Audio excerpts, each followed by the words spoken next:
Welcome to Mythri news ప్రతిక్షణం ప్రజల కోసం.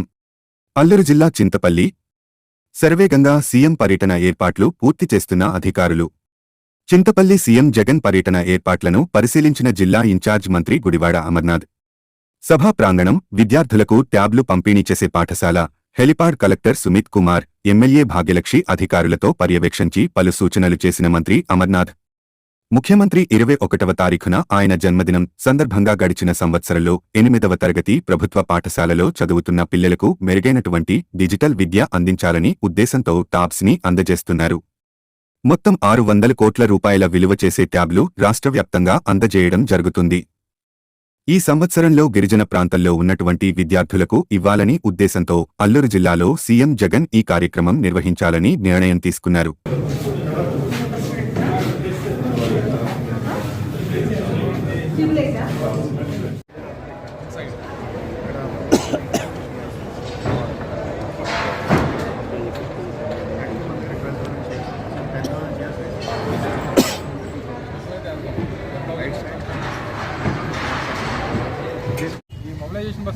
గౌరవ ముఖ్యమంత్రి వైఎస్ జగన్మోహన్ రెడ్డి గారు ఎల్లుండు డిసెంబర్ 21వ తారీఖున ఆయన జన్మదినం సందర్భంగా గడిచినటువంటి సంవత్సరం ఏదైతే రాష్ట్ర వ్యాప్తంగా ఉన్నటువంటి 8వ తరగతి ప్రభుత్వ పాఠశాలలో చదువుతున్నటువంటి పిల్లలకి మెరుగైనటువంటి డిజిటల్ విద్యను అందించాలనేటువంటి ఉద్దేశంతో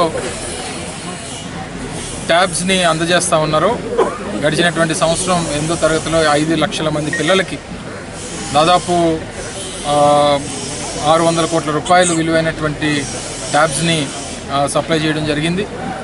అలాగే ఈ సంవత్సరం కూడా మళ్ళీ ఆయన జన్మదినాన్ని పురస్కరించుకొని రాష్ట్రంలో ఉన్నటువంటి ముఖ్యంగా గిరిజన ప్రాంతాల్లో ఉన్నటువంటి విద్యార్థులతో 8వ తరగతి విద్యార్థులు అలాగే స్కూల్ పిల్లలందరితో కూడా ఆయన జన్మదినోత్సవాన్ని జరుపుకోవాలని, ముఖ్యంగా గిరిజన విద్యార్థులకి ముందుగా ట్యాబ్స్ని ఈ సంవత్సరం అందజేయాలనేటువంటి ఒక ఆలోచన చేసి ఆలోచనలో భాగంగా ఈరోజు అల్లూరి సీతారామరాజు జిల్లా చింతపల్లి మండలంలో ఈరోజు ఈ కార్యక్రమం చేపట్టాలని చెప్పి పాడేరు నియోజకవర్గంలో ఈ కార్యక్రమాన్ని నిర్వహించాలని చెప్పి వారు నిర్ణయం తీసుకోవడం, దానికి సంబంధించినటువంటి ఏర్పాట్లన్నీ కూడా యుద్ధ ప్రాతిపదికన జరుగుతూ ఉన్నాయి. మీరు కూడా చూస్తూ ఉన్నారు. ఒకసారి ఏర్పాట్లు ఏ రకంగా ఉన్నాయి, ఏ రకంగా జరుగుతున్నాయి అనేటువంటి ఉద్దేశంతో ఈరోజు నేను కానీ గౌరవ శాసనసభ్యులు కానీ జిల్లా కలెక్టర్ మిగిలినటువంటి అధికారులు అందరూ కూడా ఏర్పాట్లు పర్యవేక్షించడం జరిగింది. ఇవన్నీ కూడా పెద్ద ఎత్తున నాడు నేడు కింద రాష్ట్ర వ్యాప్తంగా ఉన్నటువంటి 60,000 పైచిలకు క్లాస్ రూమ్స్ని డిజిటలైజ్ చేసేటువంటి కార్యక్రమం కూడా చేస్తూ ఉన్నాం. ఇప్పుడే మీరు చూస్తుంటారు, ఇంటరాక్టివ్ ఫ్లాట్ ప్యానెల్స్ దాదాపు 1,50,000 రూపాయలు విలువైనటువంటి ఇంటరాక్టివ్ ఫ్లాట్ ప్యానెల్స్ని 6వ తరగతి నుంచి 10వ తరగతి వరకు ఉన్నటువంటి అన్ని పాఠశాలల్లో అన్ని క్లాస్ రూమ్స్లో కూడా డిజిటల్ విద్యను అందించాలనేటువంటి ఉద్దేశంతో ఇంటరాక్టివ్ ఫ్లాట్ ప్యానెల్స్ని ఈరోజు అన్ని క్లాస్ రూమ్స్లో ఏర్పాటు చేయడం జరిగింది. మొన్న జూలై ఆగస్టు మాసం కల్లా దాదాపు 30,000 ఇంటరాక్టివ్ ఫ్లాట్ ప్యానెల్స్ని మనం పెట్టడం జరిగింది. మిగిలినటువంటివి కూడా ఈరోజు ముఖ్యమంత్రి గారి చేతుల మీదుగా మిగిలినటువంటి క్లాస్ రూమ్స్ కూడా చేయాలని చెప్పి నిర్ణయం తీసుకోవడం జరిగింది. ఈరోజు రాష్ట్ర వ్యాప్తంగా నాడు నేడు కింద 15,000 కోట్ల రూపాయలు విద్య కోసం వెచ్చిస్తున్నటువంటి ప్రభుత్వం, పిల్లల తాలూకా భవిష్యత్తు బాగుంటే రాష్ట్రం భవిష్యత్తు బాగుంటుందని చెప్పి ఆలోచన చేసినటువంటి నాయకుడు. గతంలో ప్రభుత్వ పాఠశాలలు ఏ రకంగా ఉన్నాయి, ఇప్పుడు ప్రభుత్వ పాఠశాలలు ఏ రకంగా ఉన్నాయి అనేటువంటిది ఈరోజు రాష్ట్ర వ్యాప్తంగా ఉన్నటువంటి పాఠశాలలు చూస్తే అర్థమవుతూ ఉంది. దాంతోపాటు పిల్లలకి మెరుగైనటువంటి పౌష్టిక ఆహారం ఉండాలని చెప్పి జగనన్న గోరుముద్ద కింద వారికి పౌష్టికమైనటువంటి ఆహారాన్ని అందిస్తూ ఉన్నాం.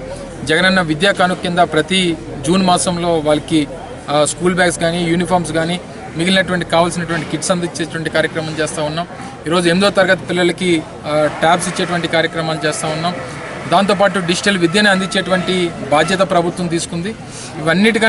వీటన్నిటితో పాటు పిల్లలకి మెరుగైనటువంటి కమ్యూనికేషన్స్ ఉండాలనేటువంటి ఉద్దేశంతో ఎలా ఇంగ్లీష్ మీడియం అమలు చేస్తున్నప్పటికీ టోఫెల్ జిఆర్ఈకి సంబంధించినటువంటి ట్రైనింగ్ కూడా 5వ తరగతి నుంచి 3వ తరగతి నుంచి అందిస్తే వాళ్ళకి ఇంటర్నేషనల్ ప్లాట్ఫామ్స్ మీద ఉపయోగపడుతుందన్నటువంటి ఉద్దేశంతో ఆ కార్యక్రమాలు చేస్తూ ఉన్నాం. ఇవన్నీ కూడా పెద్ద ఎత్తున ముఖ్యమంత్రి గారు విద్యా వ్యవస్థలో గడిచినటువంటి 75 సంవత్సరాల స్వతంత్రంలో ఏ నాయకుడు చేయనటువంటి ఒక గొప్ప విప్లవాన్ని ఈరోజు విద్యా వ్యవస్థలో తీసుకొచ్చినటువంటి సందర్భంలో మరి ముఖ్యంగా అల్లూరి సీతారామరాజు జిల్లాలో మొట్టమొదటిసారిగా జిల్లా ఏర్పాటు అయిన తర్వాత మొట్టమొదటిసారిగా విచ్చేస్తున్నటువంటి ముఖ్యమంత్రి గారికి ఘనమైనటువంటి స్వాగతం ఈ జిల్లా వాసులందరూ కూడా అందించాలని చెప్పి మరొకసారి మీ ద్వారా కోరుతా ఉన్నాం.